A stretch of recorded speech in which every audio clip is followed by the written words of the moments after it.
pinter ngaji dan pinter keren. Karena Jenderal Pendis pengasuh pondok pesantren. Hafal kitab kuning dan juga beken. Tapi jangan lupa honor kami aja kelalen. Selamat Hari Santri 22 Oktober. Dari kitab Quran kita hidup bersumber. Kalau cari mantu, santri toat dan pinter. Kalau kurang pinter, minum obat pasang puyer. Kepada panjenenganipun Bapak Menteri BUMN Haji Anwar Zahid, yang kami cadong barokah ilmunya, yang kami cadong barokah doanya. Wabil akhos kepada seluruh para tamu undangan, Bapak Ibu dan rekan-rekan santriwan santriwati, yang mudah-mudahan hasil maqasidana diberi ilmu yang manfaat yang barokah, dijabah segala cita-citanya. Bapak Menteri dan seluruh tamu undangan, adalah suatu kehormatan dan kebanggaan bagi saya dari kampung bisa menepati sowan derek datang ke Kemayoran, dan jujur saja baru baca undangannya saja sudah insecure, gemeter sampai minder. Karena ternyata setelah saya baca yang rawuh adalah para menteri dan jajaran staf dan seluruh para kiai-kiai dan para santri di Indonesia. Tapi setelah saya membaca tema Hari Santri adalah berdaya menjaga martabat kemanusiaan, saya mantap dari kampung melangkahkan kaki ke Kemayoran, karena dengan martabat saya sebagai seorang santri, minimal di Kemayoran saya diperlakukan layaknya dan manusiawi.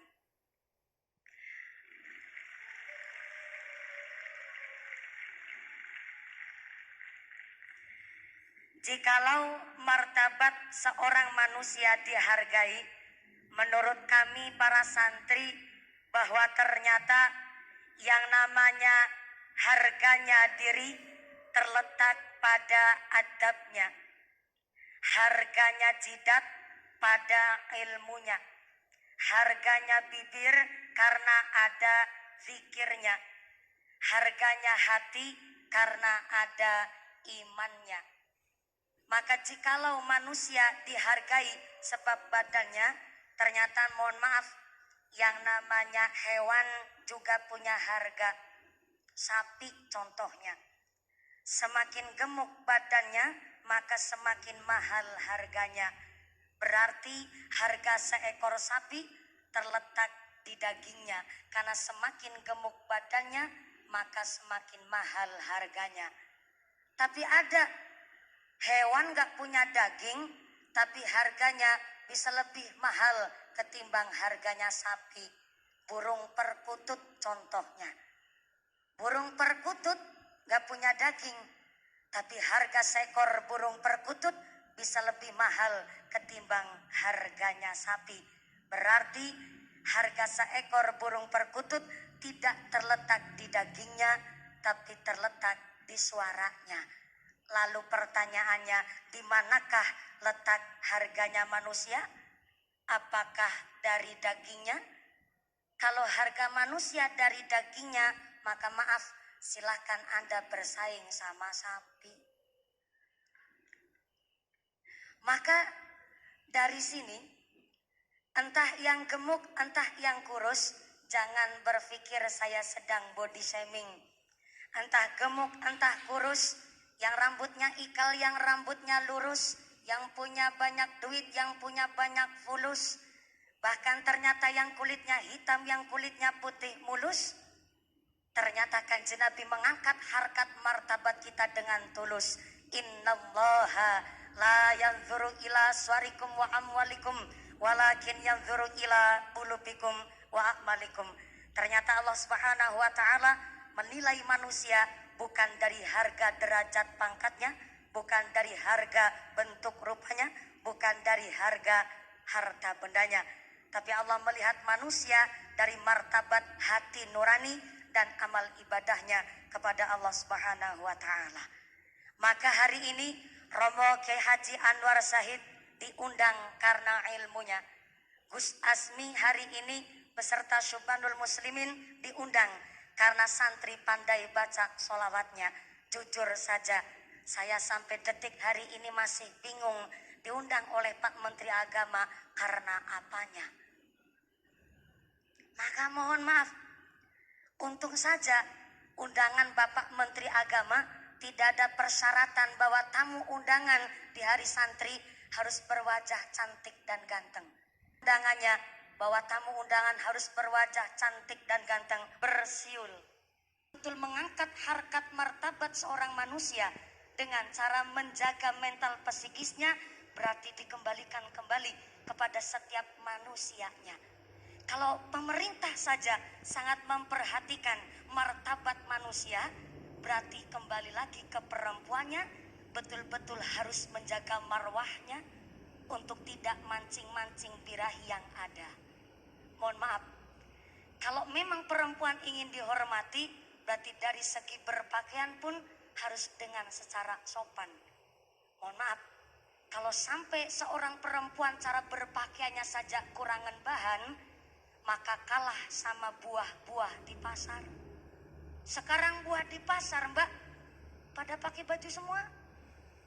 Buah apel pakai baju, buah pir pakai baju, buah jeruk pakai baju, buah anggur pakai baju. Sampai di kampung saya Cilacap, nangka bergelantungan aja pakai jaket.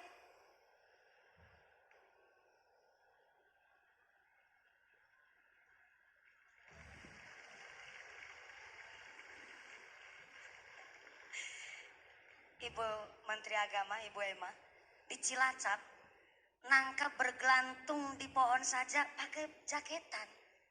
Tapi pertanyaannya, kalau buah nangka di kampung saya aja pada jaketan, kenapa nangkanya perempuan nggak pada di berongsong?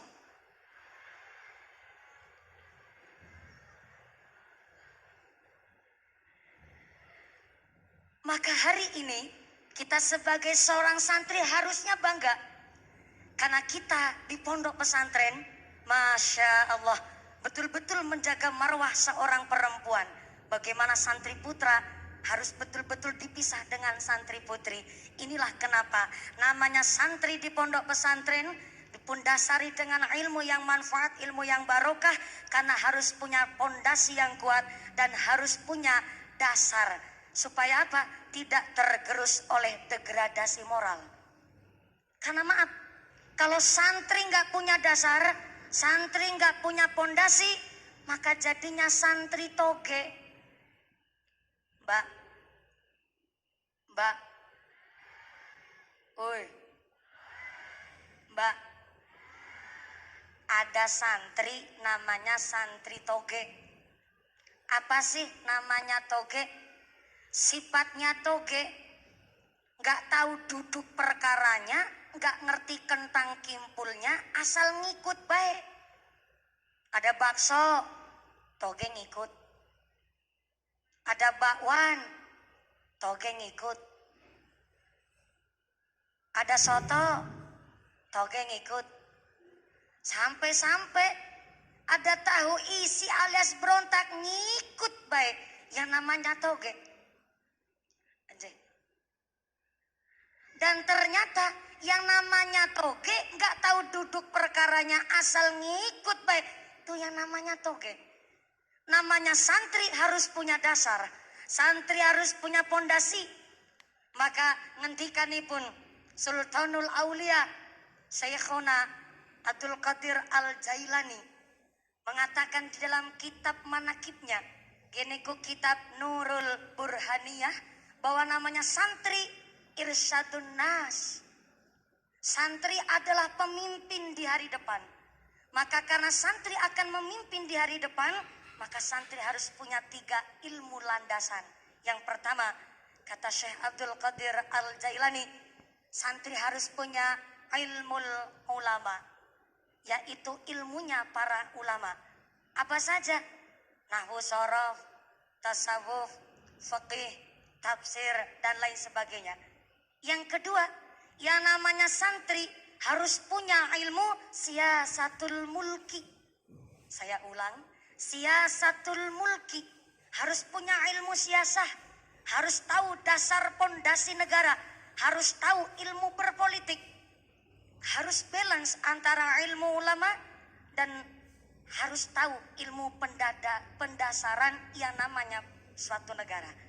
Karena ketika seorang santri hanya tahu ilmu fikih tapi tidak mau belajar dan tidak mau melek dengan intelektual, tidak melek teknologi, tidak mau melek dan tidak mau up to date dengan apa yang terjadi di negara, maka bersiaplah akan jadi boneka permainan orang-orang yang hanya ikut politiknya kotor.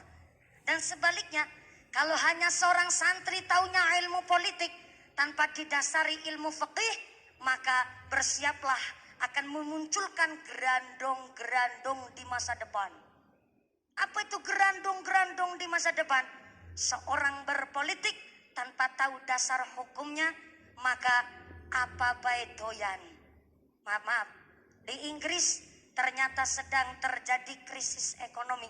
Sampai para siswa di Inggris penghapus saja dimakan, kertas dimakan karena saking krisisnya.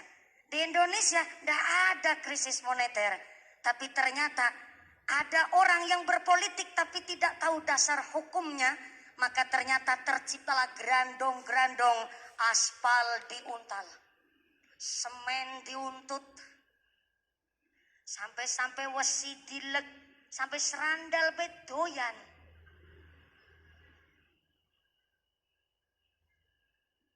Maka seorang santri irsyadun nas, pemimpin masa depan, harus punya landasan ilmu.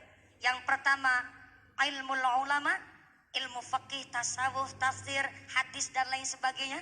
Yang kedua, harus punya siyasatul mulki, yaitu harus punya ilmu siasah, melek intelektual, melek teknologi. Dan supaya balance, supaya seimbang, maka seorang santri betul-betul harus punya hikmatul hukama, harus punya ilmu hikmah. Namanya santri biasa puasa dalail, biasa puasa nyerowot, biasa puasa Senin Kemis, jam 2:30 pagi sudah dibangunin sholat tahajud untuk qiyamul lail. Inilah hikmahnya seorang santri untuk menjadi seorang menteri. Cita-cita kepingin jadi seorang kiai, jadi apapun yang sukses, maka harus punya landasan pondasi. Supaya apa? Tidak hanya sebagai santri toge, tapi mampu menjadi santri irsyadun nas, pemimpin di hari depan. Kalau nggak percaya, silahkan tanya sama Romo Kiai Haji Anwar Syahid. Beliau dari tadi merem bukan karena ngantuk, tapi lagi ngebatin. Santri ceramah kelamaan, kulu waelek suwen. Maka monggo Romo Kiai, beliau adalah role model saya, Ibu Menteri Agama, dan beliau betul-betul menjadi salah satu idol kita di Indonesia. Karena beliau menjadi kiai yang begitu kondang dan masyhur, tentu berangkat juga dari seorang santri. Tepuk tangan dulu kangge Romo Kiai Haji kita. Dan sepertinya termasuk sesuai dengan batinnya Romo Kiai Haji Anwar Syahid, kulu hailek jangan kesuwen. Karena justru saya juga sangat mengharapkan dawuh-dawuh beliau. Dan terima kasih kepada Bapak Menteri Agama telah memfasilitasi saya ikut derek sowan wonten ing Hari Santri menika. Terima kasih Bapak Erick Thohir, Bapak Wakil Menteri Agama, dan seluruh para staf. Oh, hari ini juga kerawan Bapak Menteri Sandiaga Uno. Terima kasih. Segerawuh, alhamdulillah. Dan Bapak Azwar Anas, Menteri ARB.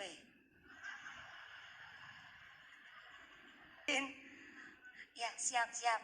Sepertinya nanti harus sambutan terlebih dahulu agar saya juga kenal, mungkin santri juga belum termasuk rati kenal. Pangapunten. Hari ini juga beliau sesuai dengan temanya, seorang santri juga Pak Menteri juga alhamdulillah, Pak Sandiaga Uno pakai sarung. Alhamdulillah. Sudah mengerti pengantin sunat semuanya ini. Alhamdulillah.